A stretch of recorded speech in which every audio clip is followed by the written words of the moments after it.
Quando eu comecei a empreender no ramo da beleza, acreditem, eu comecei algo sozinha, como eu às vezes já falei para vocês aqui. Eu comecei com a venda personalizada de cosméticos importados. E 2 anos depois que eu abri o meu primeiro espaço.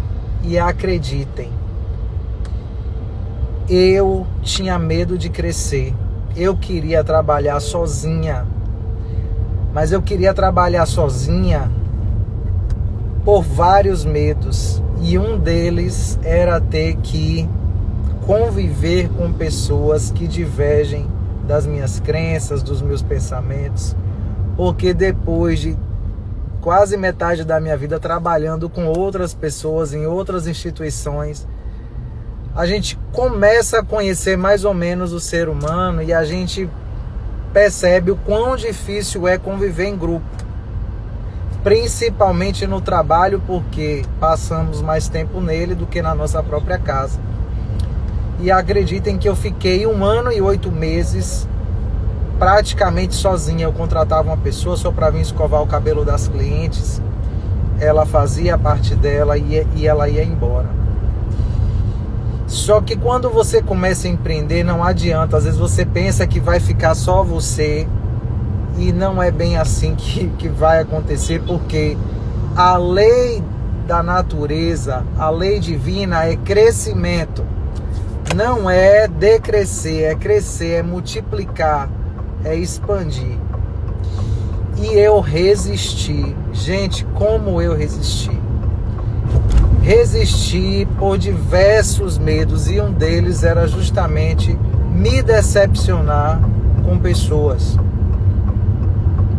E meu espaço já vai fazer 12 anos esse ano, e eu já trabalhei com várias pessoas de diversas personalidades, coisas assim pitorescas, que pessoas boas, mas mesmo boas, cada um com sua particularidade, com as suas limitações. Mas no caminho eu percebi o quanto Luciana, eu precisava mudar. Não para mudar, para me adaptar a essas pessoas, não. Mas para eu mesma evoluir enquanto ser humano e aprender a lidar com diversas personalidades, mas principalmente me conhecer e reconhecer o quão frágil e o quão limitada também eu era. Então tem muita gente que tem medo de crescer no negócio, com medo de se decepcionar com as pessoas. Eu posso te afirmar uma coisa: o seu maior medo é se decepcionar com você mesmo, não é com as pessoas. A maior frustração que você espera do outro, no fundo, ela está em você. É o medo de se frustrar com você mesmo na hora que os problemas começarem a surgir e você vai se perguntar: e agora? E agora? E é bem assim. E uma das coisas que Deus me ensinou nesses últimos 12 anos, que Ele tem me ensinado, que Ele tem me forjado, me lapidado, é que eu não posso, eu não devo deixar de acreditar no ser humano. Por mais decepcionante que essas convivências sejam, por mais que a gente se frustre, por mais que a gente espere um determinado resultado de alguém, algumas atitudes, e às vezes vai acontecer de uma forma totalmente oposta daquilo que você imaginou e pensou. Isso não vale somente para a vida do trabalho, a vida profissional. Isso vale para o casamento, para as relações, porque o tempo todo a gente vai estar convivendo com pessoas. E como eu vejo às vezes muita mulher dizer, porque se decepcionou no casamento, no primeiro casamento, eu não vou casar mais, eu prefiro ficar só. Como tem pessoas que vão se decepcionar com amizades e aí vão dizer a mesma coisa: eu não quero mais ter amizade com ninguém, eu prefiro ficar só, isolado. pessoas que se decepcionam dentro da própria casa, com os próprios familiares, e aí às vezes decide até ir embora, ir para um lugar totalmente distante. Eu quero dizer para você que a falta de crença que você tem no outro, antes de tudo, é a falta de crença que você tem em você.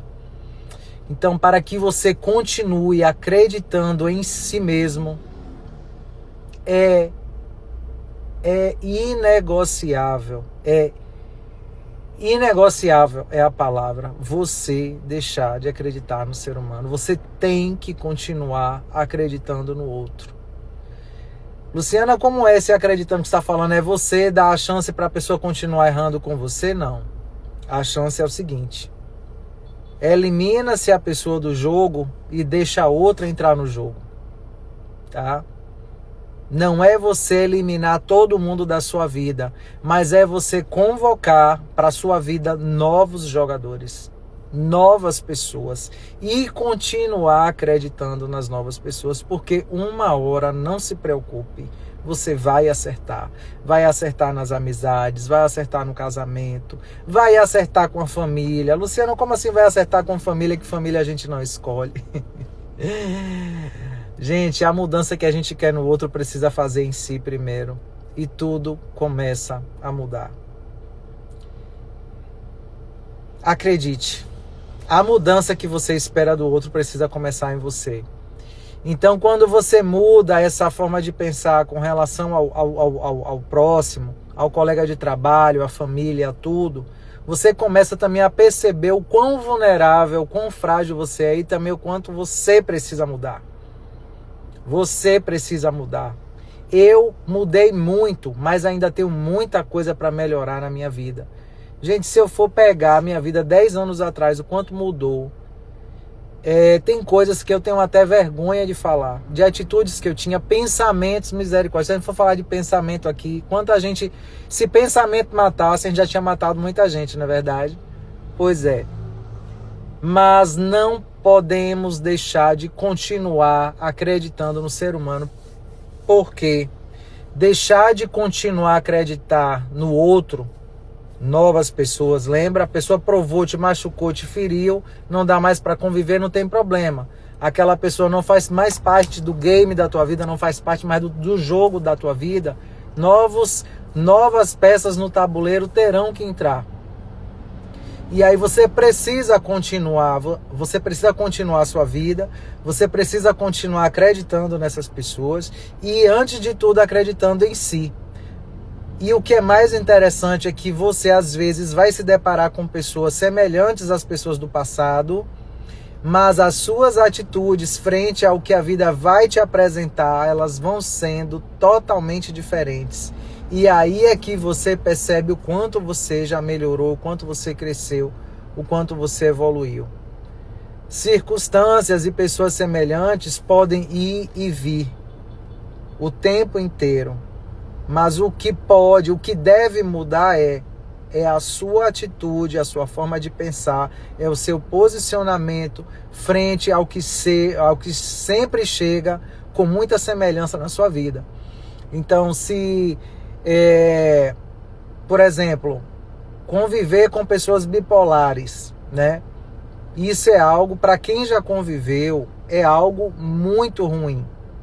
Mas também é uma questão de escolha. Então, na minha empresa, por exemplo, eu não admito pessoas que sejam bipolares. Por que, Luciana, você não admite? Porque eu tive um primeiro casamento com uma pessoa bipolar. Ela estava bem, muito bem, daqui a pouco ela mudava a água para o vinho. Então são pessoas que realmente precisam de ajuda, precisam de tratamento, né? Precisam principalmente de cura interior, de cura espiritual. Mas eu posso afirmar para vocês que o tempo que eu passei resistindo a isso, mesmo tendo me separado, e como eu ainda falava muito mal disso, dessa situação que eu vivi no meu primeiro casamento, o que foi que Deus fez? Ele me trouxe, inclusive, alguns funcionários com a mesma personalidade. O que foi que mudou, Luciana? O que foi que mudou? Que eu tive que acolher e amar as pessoas do jeito que elas são. e entender que elas têm alguns problemas, mas que se também elas não quiserem resolver, é um problema delas.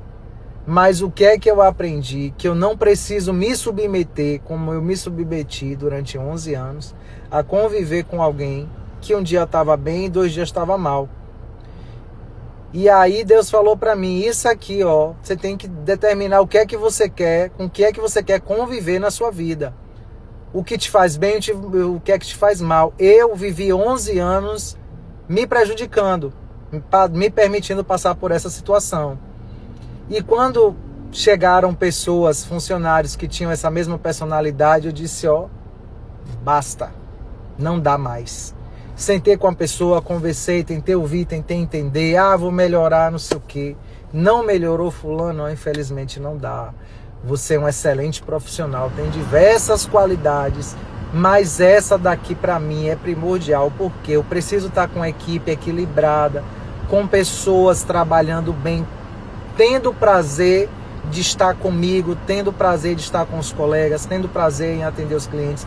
Eu não posso trabalhar, não me faz bem, não faz bem para minha saúde, para minha alma, para o meu espírito, trabalhar com pessoas que não são bem resolvidas consigo mesmo e que ainda não se entendem e não se conhecem.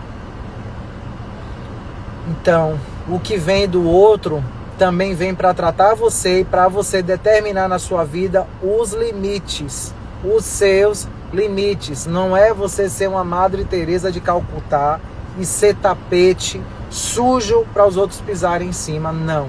É você literalmente dizer, chega, para mim bastou até hoje, tá? Você teve chance até aqui. Entra o próximo jogador, entra o próximo funcionário, o próximo marido, o próximo amigo, e aí vai. A gente vai confiando nas pessoas.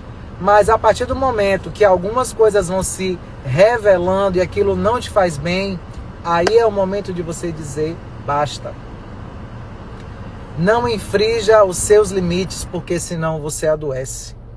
E uma das doenças que mais acometem mulheres principalmente, que é a tal da infecção urinária, é justamente porque você tem infringido seus próprios limites. Você está sempre se submetendo à vontade do outro e às vezes está tentando se encaixar aí com uma pessoa bipolar, e tem dia que você não sabe como agradar uma pessoa bipolar. Primeiro, esqueça, não tem como você agradar uma pessoa bipolar.